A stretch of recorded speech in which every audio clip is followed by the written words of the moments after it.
കഴിഞ്ഞ ദിവസം ഇടതുപക്ഷ പ്രസ്ഥാനത്തിൻ്റെ വലിയൊരു നേതാവായിട്ടുള്ള ബേബി സാർ വലിയൊരു ആരോപണം പറയുകയുണ്ടായി.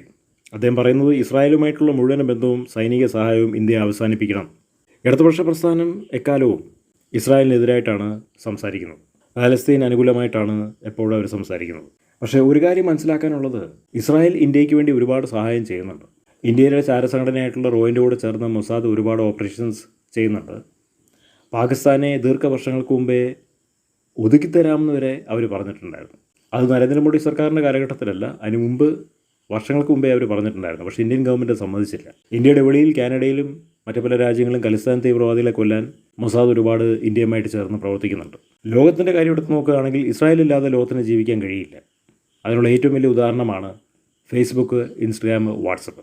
പലരും അത് മനസ്സിലാക്കുന്നില്ല എന്ന് മാത്രമേ ഉള്ളൂ.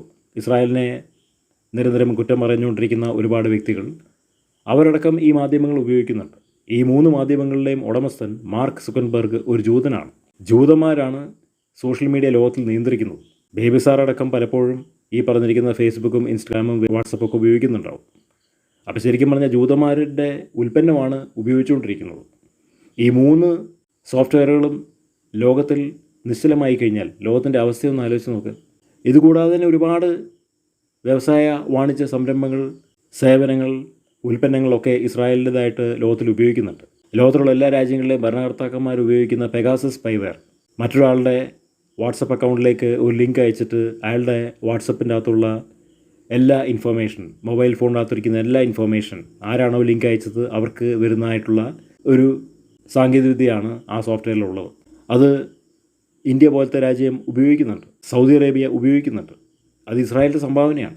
അപ്പോൾ ഇസ്രായേലിനെ ഒഴിവാക്കിയിട്ട് ലോകത്തിൽ ആർക്കും ഒന്നും ചെയ്യാൻ കഴിയില്ല. കാരണം അത്രയും നൂതനമായിട്ടുള്ള സാങ്കേതികവിദ്യയാണ് അവരുടെ കയ്യിലുള്ളത്. അത് ബേബി സാർ എന്തുകൊണ്ടാണ് ഇങ്ങനെ പറയുന്നതെന്നുള്ളത് നമുക്കറിയില്ല. ഇസ്രായേലിനെ ഒഴിവാക്കാൻ ബുദ്ധിമുട്ടാണ്.